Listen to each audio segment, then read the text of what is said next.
when it's published, will there be some sort of apology to all of those who were criticised by ministers as talking total nonsense, I'm quoting here, and misinformation, and those who were more or less accused of racism for raising this issue? The most important thing is getting justice. This is what I've asked you is the most important thing. Oh, no, Trevor. For many people, who were criticised in that way. Trevor, what is the most important thing? Of course, it's the position of the victims. I understand that. And it's not people's hurt feelings about how they've been spoken about. The most important here is the victims of these evil crimes. But the reason it matters is because those people who raise this issue on behalf of victims who cannot often speak for themselves were accused by government ministers of, quote, total nonsense, misinformation, and racism. So actually, surely that's important as well.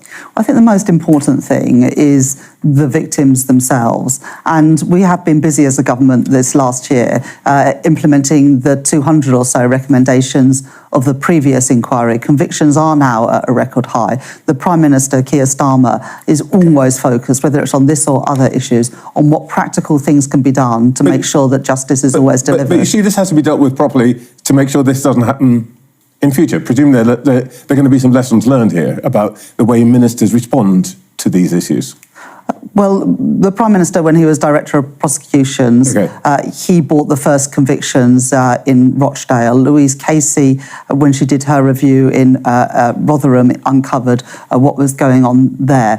So I think the Prime Minister's got a good track record in this area. The first convictions, he, unlike the previous government, is implementing the recommendations of the J Review. And now we will go further and have alongside these local inquiries and national inquiries. So we do learn lessons for the victims. I'm only interrupting you because I want to get on to talk about your business. Shadow Chancellor Rachel Reeves today used a Sunday morning interview with Trevor Phillips to deliver a pointed message to the government. Stop attacking those who raise concerns about racism. Start listening and finally act on long-ignored recommendations to support victims of crime. In a calm but firm exchange on Sky News, Reeves criticized ministers for their hostile and dismissive responses to individuals and groups who have highlighted institutional racism and systemic failures in the justice system. Her comments follow a wave of public backlash over the government's handling of multiple scandals, including its treatment of crime victims and its refusal to fully engage with findings from previous high-profile inquiries. Reeves' comments come after a week of mounting tension over the government's response to a damning inquiry that found serious failures in how victims, particularly from ethnic minority backgrounds, have been treated by the criminal justice system.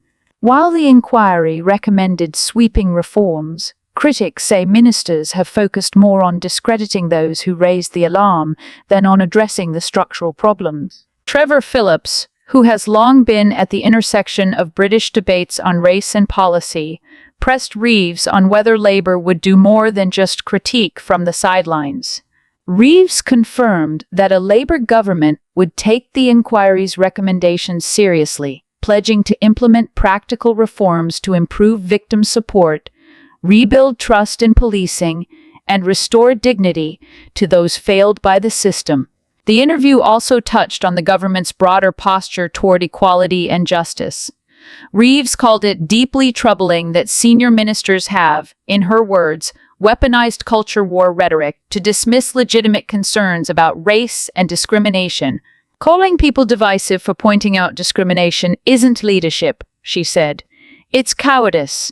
Reeves' remarks add to growing calls across Westminster for the government to issue a formal apology to those who have been unfairly targeted, academics, campaigners, and even some public officials, simply for speaking out about racism. The apology, many argue, is a necessary first step in rebuilding public trust. Reeves made clear that Labour would commit to a new era of accountability and reform. She cited specific policy goals: improving victim services, ensuring independent oversight of police misconduct investigations, and implementing racial bias training as mandatory across all public service sectors. As the interview concluded, Trevor Phillips noted that public patience is running thin, Trust in institutions, police, government, and the courts is faltering, particularly among minority communities. In this climate, Reeves' intervention may mark a turning point in Labour's effort to distinguish itself as the party of justice, fairness, and inclusive leadership. Whether the government will respond to these growing calls for reflection and reform remains to be seen. But, as Rachel Reeves made clear this morning, the time for political defensiveness is over. We owe it to the victims. We owe it to the victims. We owe it to the country. And frankly, we owe it to ourselves to do better. And right after this, Vahid Beheshti says regime change in Iran is the only way to secure peace in the Middle East. Away from the military action, if we can a little bit, I wonder what the impact of this will be amongst the Iranian people. Because there has been this very clear call from Netanyahu to say now is the time for Iranians to stand up against that regime. Is that something Iranian people want? Is that something a message to which they will listen?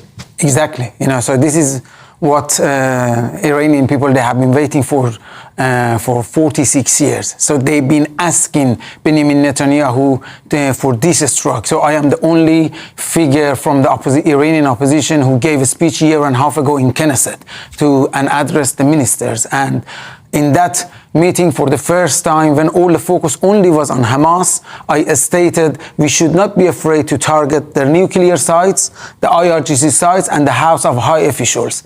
2 weeks later, the Iranian people hung 6 meters banner in Tehran. Vahid Beheshti is our voice. We stand by Israel. And in the second banner, 2 weeks later, they asked, Vahid Beheshti brought our message to you, Benjamin Netanyahu. Bibi, we are waiting. So this is the message of Iranian. If you see the images that comes from Iran, last night they were stuck in traffic. People came out, they start dancing and celebrating for this. They have been waiting for this. But let's say, first of all, what we are facing.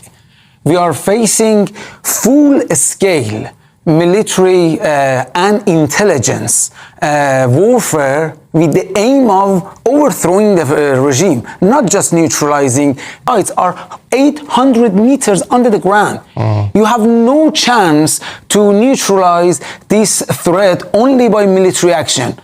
Regime change is the only way, but regime change is going to be the result of joint task between Iranian people as an army on the ground and the international community. So at this moment, I invite all Europe and all different countries to back Israel. Israelis and Iranians are fighting for all of us. If you look at the nature of this regime, okay. No, I was just going to say to you, the concern there will be from many in the West, because we've seen it before, is you bring about regime change and you end up with something worse. It is not that, because all the wars that we experience, the root is in Iranian regime. So the Iranian regime is like a cancer in the region.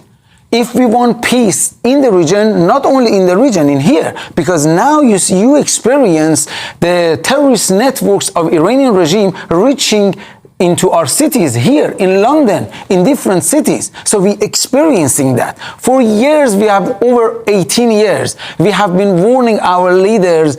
This regime is not driven by politics, but by an ideology, crazy ideology. What is the ideology? They believe they have a divine mission from the God to destroy Western civilization, replace it by a state of Islamic State, Caliphate. And they are willing to die for this. How can you change the nature of a scorpion?